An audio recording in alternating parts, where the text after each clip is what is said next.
So hello friends, स्वागत है आपका आज की इस नई वीडियो में। फ्रेंड्स देखिए, मेरे पास एक हेवल्स कंपनी का Insta cook ET-X model number होगा इसका, हेवल्स कंपनी का इंडक्शन रिपेयर होने के लिए आया है। इसमें समस्या है कि ये फुली डेड कंडीशन में है। तो फुली डेड कंडीशन 2-3 सेक्शन से आता है, तकरीबन 2 सेक्शन से आता है, 2-3 नहीं 2 सेक्शन से आता है। एक पहला पावर सप्लाई सेक्शन, दूसरा IGBT सेक्शन। IGBT शॉर्ट होने के कारण फुली डेड हो जाता है, या फिर पावर सप्लाई सेक्शन शॉर्ट होने के कारण ये फुली शॉर्ट हो जाता है। तो चलिए सबसे पहले हम इसमें सप्लाई को दे लेते हैं, उसके बाद हम आपको दिखाने का कोशिश कर रहे हैं। देखिए ये हो गया मेरा सीरीज बोर्ड जो हम यूज करते हैं। अब हम इसमें सीधा सप्लाई देंगे। देखिए इसमें कोई भी लाइट नहीं आया, हम आपको दिखाने का कोशिश कर रहे हैं। जबकि हम एक बार मीटर से आपको चेक करके दिखा लेते हैं कि इसमें ऑलरेडी सप्लाई मेरा आ रहा है। ऐसा आप कमेंट ना करें कि आपके बोर्ड में सप्लाई नहीं आ रहा होगा, हम आपको दिखाने का पूरा कोशिश। देखिए यहाँ पर मेरा, हम इसका लाइट को फिल कर रहे थे, यहाँ पर देखिए 204 वोल्टेज मेरा आ रहा है। तो इसमें क्या फॉल्ट है हम सीधा आपको रिपेयर करना बताएंगे। तो फटाफट हम इस इंडक्शन को खोल लेते हैं, जो कुछ भी होगा आपके सामने होगा।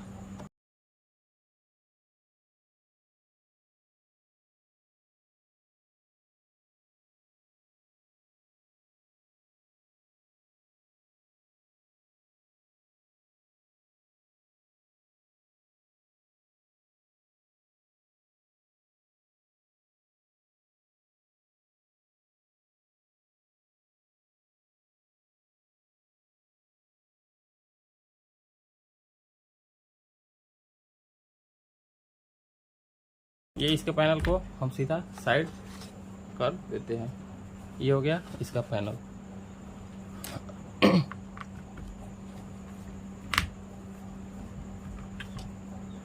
ये हो गया इसका हीटिंग कॉइल।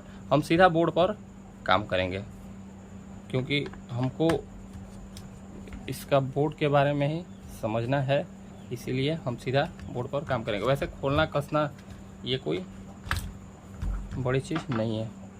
तो देखिए फ्रेंड, जैसा कि हमको थोड़ा सा इसमें दिख रहा है कि ये यहाँ पर जला हुआ लग रहा है, लेकिन क्या पता ये उसके कारण हो रहा होगा या फिर किस चीज़ के कारण। चलिए ये भी पता लग जाएगा चेक करने के बाद।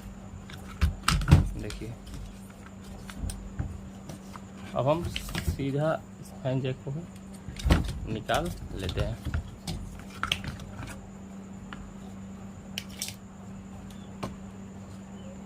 अब ये हो गया। अब हम थोड़ा सा अपना कैमरा को डाउन कर लेते हैं, ताकि आपको बिल्कुल आसानी से दिखा सके। देखिए ये हो गया। यहाँ पर तो मेरा जला हुआ कुछ नज़र आ रहा है, तो खैर चेक करेंगे उसके कारण। हम पहले इसके मेन लीड को निकालते हैं। हम यहाँ पर अपना सीरीज वाला वायर को जोड़ेंगे। देखिए ये तो अभी हमको फ्रेश कार्ड ही लग रहा है, इसमें लग रहा है कोई अभी तक रिपेयर नहीं किया है। खैर देखेंगे क्या इसमें फॉल्ट है। हम थोड़ा सा हम आपको बिल्कुल बारीकी से दिखाने का कोशिश करेंगे। देखिए अब हम इसके सप्लाई को सीधा यहाँ पर मेन लीड पर जोड़ दिए।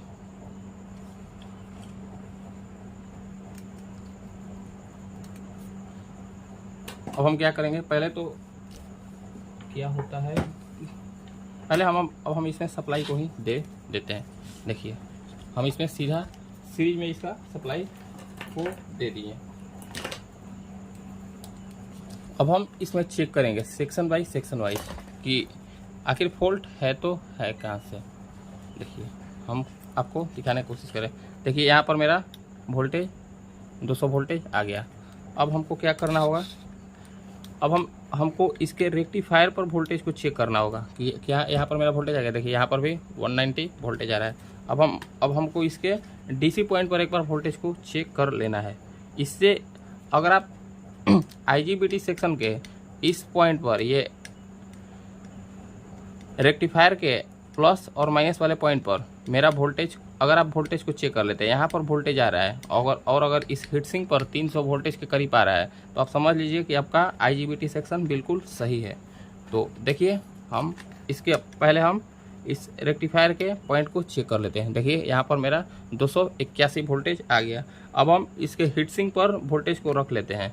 देखिए इतना ही वोल्टेज एकदम करेक्ट आ गया। तो इससे ये पता चलता है कि इसका आईजीबीटी सेक्शन बिल्कुल सही है। अगर आपको इसका फॉल्ट को पता करना है कि ये किस सेक्शन से फॉल्ट है, तो आप सबसे पहले इस रेक्टिफायर के ये दोनों आउट पॉइंट पर प्लस और माइनस पॉइंट पर वोल्टेज को चेक कर ले। देखिए यहाँ पर 281 वोल्टेज आ गया, और इसको, इस माइनस वाली प्रोब को यहीं पर रहने दें, और इसके ड्रेन यानी ये जो हीटसिंक पर लगा है, यहाँ पर आप वोल्टेज को चेक कर लें 281 वोल्टेज, या फिर आप यहाँ पर आईजीबीटी के मिडिल पॉइंट पर आप वोल्टेज को चेक कर लें 281, यानी कि 250 और 300 के बीच में वोल्टेज आना चाहिए यहाँ पर। अगर आपका यहाँ पर वोल्टेज आ रहा है तो आप समझ लीजिए आपका आईजीबीटी सेक्शन बिल्कुल बढ़िया है। अब हम इसके आगे बढ़ेंगे। ये हो गया मेरा आईजीबीटी सेक्शन पूरा कंप्लीट। अब हमको इसके पावर सप्लाई यानी कि इतना सेक्शन को, ये इतना सेक्शन को रिपेयर करना है। इसमें फॉल्ट है कि इसमें ये पावर ऑन नहीं हो रहा है, तो यानी कि इसका 5 वोल्ट और 18 वोल्ट बिल्कुल नहीं आ रहा है। तो सबसे पहले अगर 5 वोल्ट और 18 वोल्ट नहीं आ रहा है, तो ये क्यों नहीं आ रहा है, हम ये चीज़ पता करेंगे। ये आईसी के ख़राब होने के कारण भी ऐसा करता है। यहाँ पर एक 22 ओम का रेजिस्टेंस लगा रहता है, उसके ख़राब होने के कारण करता है। ये कैपेसिटर ख़राब होने के कारण ऐसा फॉल्ट आता है। तो सबसे पहले अगर आप उतना चेक कर लिए, तो अब उसके बाद आ जाइए, अब इसके बाद इस कैपेसिटर पर वोल्टेज को चेक कर लीजिए। अगर आपका इस कैपेसिटर पर वोल्टेज 250 और 300 के बीच में आ रहा है, तो आप समझ लीजिए कि यहाँ पर मेरा आईसी सही है। और अगर आपका आईसी भी सही है, ये कैपेसिटर पर भी वोल्टेज आ रहा है और इधर आउट नहीं कर रहा है, तो समझ लीजिए आपका हो सकता है 7805 ट्रांजिस्टर भी खराब हो सकता है, उसके कारण भी 5 वोल्ट ड्रॉप हो जाएगा। तो चलिए हम फिलहाल स्टेप बाय स्टेप चेक करते हैं। देखिए हम आपको जैसा कि यहाँ पर बताने का कोशिश किए, ये रहा मेरा कैपेसिटर, यहाँ पर मेरा वोल्टेज आना चाहिए। देखिए फ्रेंड्स, यहाँ पर मेरा 250-300 वोल्टेज की जगह पर 14 और 15 वोल्टेज आ रहा है। ये तो वोल्टेज बिल्कुल गलत है। तो ये आखिर सही कैसे होगा, ये किस कारण से यहाँ पर मेरा वोल्टेज नहीं आ रहा है। यहाँ पर मेरा 250 और 300 के बीच में वोल्टेज आना चाहिए, जबकि आप देख रहे हैं यहाँ पर मेरा कितना वोल्टेज आ रहा है, 19 वोल्ट के करीब आ रहा है। तो फ्रेंड्स, इससे ये पता चलता है कि हमारा पावर सप्लाई सेक्शन में फॉल्ट है। आखिर अब पावर सप्लाई सेक्शन में तो आप चेक कर लिए कि पावर सप्लाई सेक्शन में फॉल्ट है, तो आप अब ये कैसे कंफर्म करें कि पावर सप्लाई सेक्शन में आखिर फॉल्ट है तो है क्या। तो चलिए अब हम इस चीज़ को भी समझ लें। एक बार हम सप्लाई को बाहर निकाल लेते हैं। ये हो गया मेरा कैपेसिटर। अब हम इस पर इसको चेक कर लेंगे कि कैपेसिटर पर सप्लाई आता है तो कहाँ से आता है। तो देखिए फ्रेंड्स, ये हो गया मेरा कैपेसिटर, हम आपको थोड़ा करीब से दिखाएं। ये हो गया मेरा कैपेसिटर।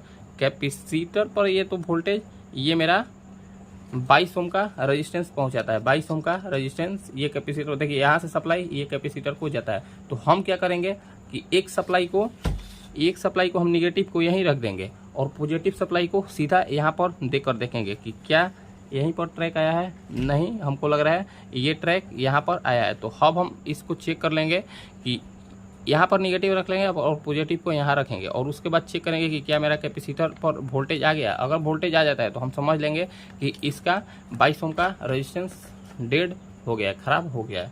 तो चलिए हम इसमें सप्लाई को इन कर दिए। अब हम इसमें सप्लाई एक बार चेक कराते हैं आपको। देखिए 210 वोल्टेज, 200 वोल्टेज आ गया। अब हम देखिए यहाँ पर जैसा कि बताया है कि यहाँ पर मेरा 19-20 वोल्टेज आ रहा है। हम थोड़ा सा आपको देखिए, यहाँ पर मेरा 13 वोल्टेज के करीब आ रहा है।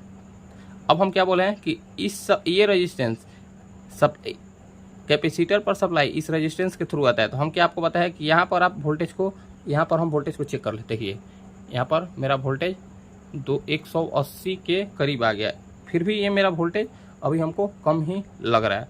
तो आखिर ऐसा क्यों? क्योंकि फ्रेंड्स, ये सप्लाई अगर यहाँ आएगा तो कैपेसिटर पर वोल्टेज आएगा, और कैपेसिटर पर वोल्टेज आएगा तो कैपेसिटर चार्ज हो जाता है, और कैपेसिटर चार्ज होने के कारण आपका कैपेसिटर 100 वोल्टेज स्टोर करके रखता है, और कैपेसिटर जब स्टोर करेगा तो आपका वोल्टेज बूस्ट हो जाएगा।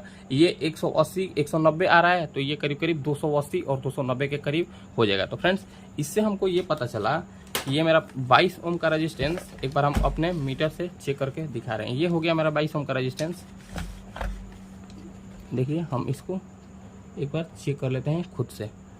तो देखिए ये फ्रेंड्स खराब बता रहा है। हम चलिए पहले हम इसको निकाल कर और आपको चेक करना बताएंगे। अगर ये मेरा रेजिस्टेंस सही होगा तो हमारे मल्टीमीटर से ये बीप का साउंड ज़रूर देगा। तो चलिए हम इसमें 22 ओम का रेजिस्टेंस, देखिए ये हो गया मेरा 22 ओम का रेजिस्टेंस। तो हम अब इसको चेक कर लेते हैं। देखिए ये सही है, हम थोड़ा आपको दिखाने का कोशिश कर रहे हैं। अगर ये सही होगा तो यहाँ पर बीप का साउंड आएगा और 22 ओम शो करेगा। तो देखिए फ्रेंड्स, ये तो मेगा ओम में जा रहा है, मेगा ओम किलो में जा रहा है, यानी कि ये रेजिस्टेंस मेरा खराब है। तो अब हम इसके जगह पर एक 22 ओम का, इसमें नहीं रखा है, इधर रखा है, तो अब हम इसमें एक 22 ओम का रेजिस्टेंस को डालकर देखते हैं क्या रिस्पॉन्स आता है। देखिए ये हो गया मेरा 22 ओम का रेजिस्टेंस। तो अब हम सीधा यहीं से एक बार चेक कर लेते हैं। देखिए हम सीधा यहीं पर सोल्डरिंग करके चेक कर लेते हैं, हम कंफर्म हो जाएंगे इससे कि हाँ यही मेरा शॉर्ट था। देखिए पहले हम आपको इसको चेक करना ही दिखाते हैं, जैसा कि हम आपको नहीं दिखाए हैं कि ये मेरा बीप का साउंड बोलेगा अगर ये रेजिस्टेंस मेरा सही होगा। तो 22 ओम का रेजिस्टेंस लो वैल्यू का रेजिस्टेंस है। देखिए यहाँ पर, देखिए हम मीटर पर भी आपको दिखाने का, देखिए 21.8 यानी कि 22 ओम का रेजिस्टेंस है। वो मेरा रेजिस्टेंस खराब था। अब आप उससे भी चेक कर सकते हैं, मीटर से भी चेक कर सकते हैं। अगर आपका बीप का साउंड आ रहा है, बोर्ड में लगाए ही अगर आपका बीप का साउंड आ रहा है तो आप इस रेजिस्टेंस को बदल दें, आपका ये प्रॉब्लम शायद सॉल्व हो सकता है। आप ये एक बार ट्राई कर लीजिए। 100% नहीं होगा, लेकिन किसी किसी केस में ज़रूर हो जाएगा। और ये रेजिस्टेंस उड़ने का भी कारण होता है। देखिए हम इसमें तो सप्लाई दे दिए, अब हम इसमें ये रेजिस्टेंस को जोड़ दिया, अब हम इसमें सप्लाई को दे देते हैं। क्या होता है, अगर ये मेरा सप्लाई सही हो जाएगा तो इसमें से बीप का साउंड आएगा। देखिए देखिए मेरा बीप का साउंड आ गया, यानी कि ये मेरा रेजिस्टेंस इस 22, ये मेरा इंडक्शन इस रेजिस्टेंस के कारण, जो कि 22 ओम का रेजिस्टेंस था, इसके कारण ये डेड पड़ा था।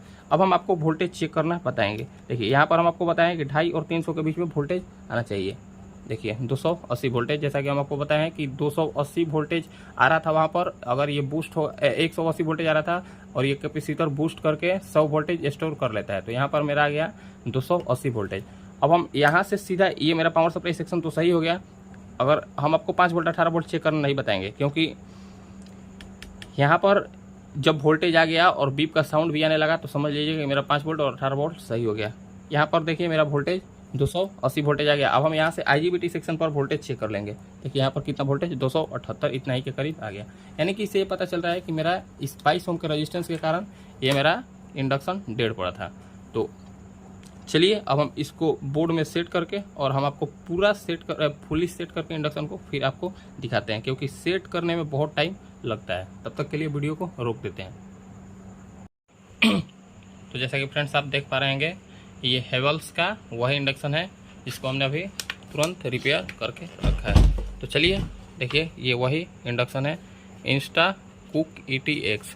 तो अब हम इसमें फोल्ड किया था, आपको हमने दिखाया ही है। देखिए ये 22 ओम का मेरा रेजिस्टेंस ख़राब होने के कारण ये इंडक्शन मेरा डेड हो गया था।